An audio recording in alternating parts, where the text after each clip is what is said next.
असं म्हणतात की मनुष्याचा जन्म 84 लक्ष योनीतून मिळतो।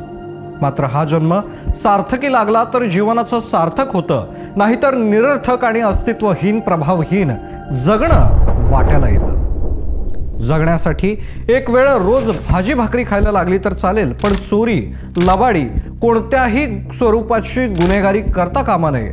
कोणाच्या शिव्या शाप घेऊन, तळतळाट घेऊन जीवन कंठावं लागू नये, याची खबरदारी आज प्रत्येकाने इथं घ्यायला हवी। तरुणांनी आपली टोळी निर्माण करायची असेल तर ती समाज विघातक नाही तर समाज विधायक कामासाठी निर्माण करावी।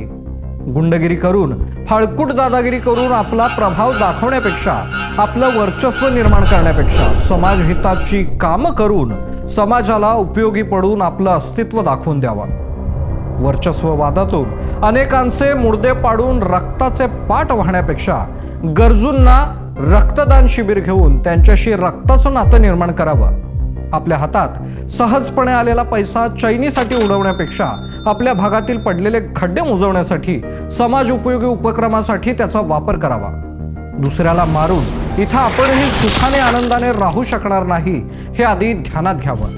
नको त्या कारणावरून एकमेकांशी स्पर्धा, ईर्ष्या करण्यापेक्षा, खुनशी वृत्तीने वावरण्यापेक्षा एकमेकांशी बंधुत्वाचं, सौजन्याचं आणि आपुलकीचं, एकात्मतेचं नातं हे तरुणांनी निर्माण करायला हवं। कोल्हापूर शहरातील संभाजीनगर परिसरात सुधाकर जोशी नगरात टोळी युद्धातून गुरुवारी दुपारी 1च्या सुमारास तलवार आणि येडक्याने सपासप वार करून सुजल याचा 8 ते 10 जणांनी निर्घृण खून केला।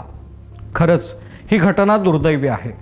अशा घटनांची पुनरावृत्ती होऊ नये ही माफक अपेक्षा आहे। प्रत्येक आई वडील आपल्या मुलाला फुलाप्रमाणे सांभाळतात, त्याची काळजी घेतात, त्यासाठी खस्ता खातात। सुजलही याला अपवाद नसेल। मात्र वाईट संगतीमुळे आणि दिशा भरकटली गेल्यामुळे अशाच मुलांचा नाहक बळी जातो, याचंच वाईट वाटतं। वर्षानुवर्ष इथं 2 टोळीच्या युद्धाचा भडका उडतो आणि त्यात युवकाचा मुडदा पडतो। कारण हा वाद वर्चस्वाचा, हा वाद मोठेपणाचा, श्रेष्ठत्वाचा, हा वाद स्टेटसचा, हा वाद प्रभावाचा आणि हा वाद अर्थकारणाचा आणि सोशल मीडियावरील पोस्टचाही।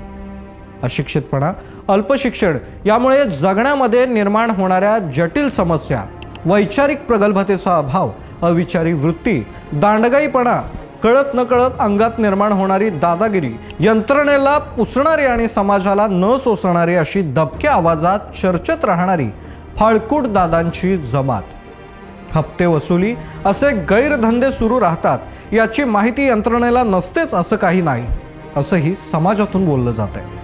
टोळी आणि टोळकीमधून काहीही साध्य होत नाही।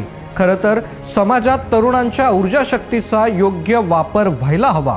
यासाठी या युवकांच्या ऊर्जा शक्तीला चालना देण्यासाठी समाजातील प्रबोधनाची चळवळ राबवायला हवी, हे मात्र नक्कीच। याने अशाच स्पेशल रिपोर्टसाठी तारा न्यूजच्या YouTube चॅनलला सबस्क्राईब करा। धन्यवाद।